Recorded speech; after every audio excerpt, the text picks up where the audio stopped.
حضرت ادریس علیہ السلام، آپ کا نام اخنون ہے۔ آپ حضرت نوح علیہ السلام کے والد کے دادا ہیں۔ حضرت آدم علیہ السلام کے بعد آپ ہی پہلے رسول ہیں۔ آپ کے والد حضرت شیث بن آدم علیہ السلام ہیں۔ سب سے پہلے جس شخص نے قلم سے لکھا وہ آپ ہی ہیں۔ کپڑوں کے سینے اور سلے ہوئے کپڑے پہننے کی ابتدا بھی آپ ہی سے ہوئی۔ اس سے پہلے لوگ جانوروں کی کھالیں پہنتے تھے۔ سب سے پہلے ہتھیار بنانے والے ترازو اور پیمانے قائم کرنے والے، علم نجوم و حساب میں نظر فرمانے والے بھی آپ ہی ہیں۔ یہ سب کام آپ ہی سے شروع ہوئے۔ اللہ تعالیٰ نے آپ پر 30 صحیفے نازل فرمائے اور آپ اللہ تعالیٰ کی کتابوں کا بکثرت درس دیا کرتے تھے، اس لیے آپ کا لقب ادریس ہو گیا۔ اور آپ کا یہ لقب اس قدر مشہور ہو گیا کہ بہت سے لوگوں کو آپ کا اصلی نام معلوم ہی نہیں۔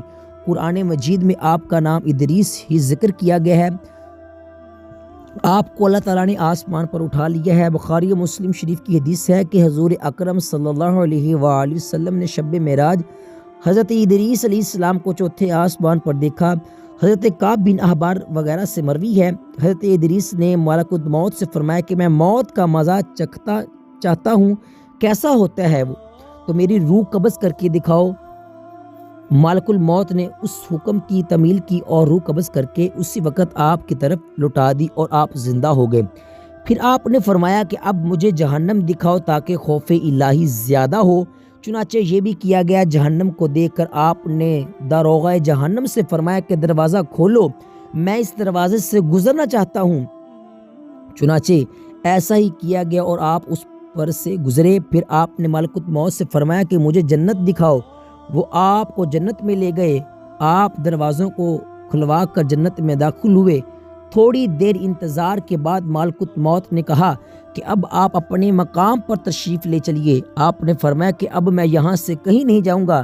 اللہ تعالیٰ نے فرمایا کہ کل نفس ذائقۃ الموت، تو موت کا مزہ میں چکھ ہی چکا ہوں۔ اور اللہ تعالیٰ نے یہ فرمایا ہے کہ وَإِن مِّنكُمْ إِلَّا وَارِدُهَا، کہ ہر شخص کو جہنم پر گزرنا ہے، تو میں گزر چکا۔ اب میں جنت میں پہنچ گیا، اور جنت میں پہنچنے والوں کے لیے خداوند قدوس نے یہ فرمایا ہے کہ وَمَا هُم مِّنْهَا بِمُخْرَجِينَ،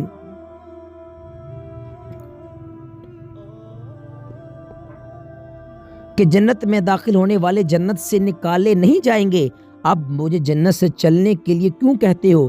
اللہ تعالیٰ نے ملک الموت کو وحی بھیجی کہ حضرت ادریس علیہ السلام نے جو کچھ کیا میرے اذن سے کیا، اور وہ میرے ہی اذن سے جنت میں داخل ہوئے، لہٰذا تم انہیں چھوڑ دو، وہ جنت ہی میں رہیں گے۔ چنانچہ حضرت ادریس علیہ السلام آسمانوں کے اوپر جنت میں ہیں اور زندہ ہیں۔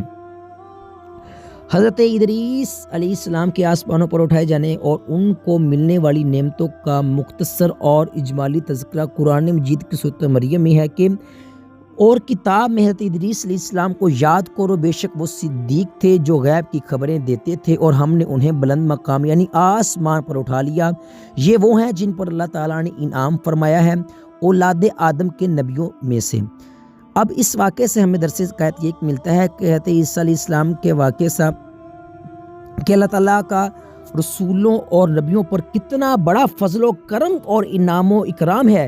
اس لیے ہر مسلمان کے لیے واجب الایمان ہے اور لازم العمل ہے کہ خداوند قدوس کے رسولوں اور نبیوں کی تعظیم و تکریم اور ان کا ادب و احترام رکھے اور ان کے ذکر جمیل سے خیر و برکت حاصل کرتا رہے۔